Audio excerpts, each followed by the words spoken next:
Karibu mgeni rasmi katika banda la shirika lisilokuwa la kiserikali la Juza Waste Pickers Initiative linafanya uhifadhi na utunzaji wa mazingira, lakini sisi tumeamua kwa dhati kabisa kujikita katika kuwasaidia vijana ambao wanaokota taka kwa maana ya waste pickers. Tunachokifanya kwanza ni kuwaeleza kwamba hii ni kazi kama kazi nyingine na wao ni watu muhimu sana kwenye eneo la utunzaji wa mazingira. Tunakuwa tunaondosha taka nyingi sana kwenye mazingira, takriban tani 4 kwa siku kwa maana ya taka za plastiki, lakini pia tunaondosha takriban tani 3 za taka za karatasi, na hivi vingine kama unavyoviona zote hizi ni taka. Na tumefika kwenye eneo sasa la urejelezaji, kwa maana tuna vituo vya ukusanyaji taka zaidi ya 4 kwenye jiji la Dar es Salaam.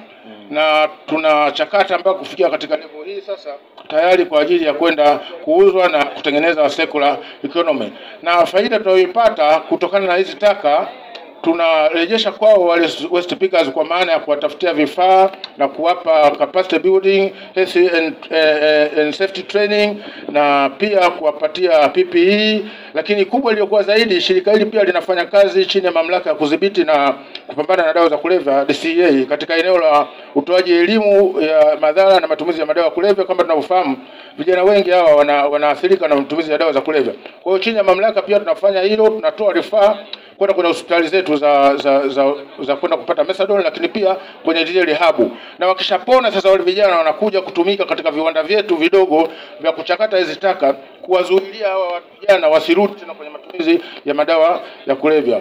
Kwa hiyo hayo ndio makubwa mheshimiwa, na unavyoona hapa hizi zote ni taka ambazo ziko majumbani kwetu. Na sasa kupitia katibu mkuu wa TAMISEMI tumepata ruhusa ya miaka 2 ya kwenda kwenye jamii ya kutoa elimu ya namna ya utenganishaji taka hizi pale zinapozalishwa, na sasa tuanze kuzuilia hizi taka nyingi kwenda kwenye madampo yetu na kutuletea shida kubwa sana kwenye madampo yetu. Na tupo Dar es Salaam, lakini pia tunafanya manispaa ya Moshi kwa maana ya Kilimanjaro na kwenye jiji la Dodoma.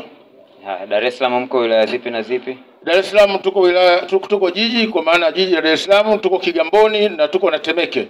Lakini hivi karibuni tayari tunakuja Ubungo ambapo tayari barua zetu zimeshafika kule, na nina mawasiliano mazuri na wenzetu wa mazingira pale. Tunatakiwa tuje tukae nao sasa tuone sasa kwa Ubungo sasa tunakujaje kuweka. Lengo letu sisi katika jiji la Dar es Salaam, katika hizi jiji na hizi manispaa zote, at least tuwe na MRF moja kubwa sana mheshimiwa, ambayo itaweza sasa kukusanya hizi taka kwenda kutoka kwenye manyumba ya watu na kuweka hapo na kufanya uchakataji na kuzuia hizo taka kwenda kwenye madampo. Asanteni, hongereni sana. Asante sana. Na hizi ni dustbin, si ndivyo? Yes, ambazo ni za plastic. No, hizi ni cardboard box mheshimiwa.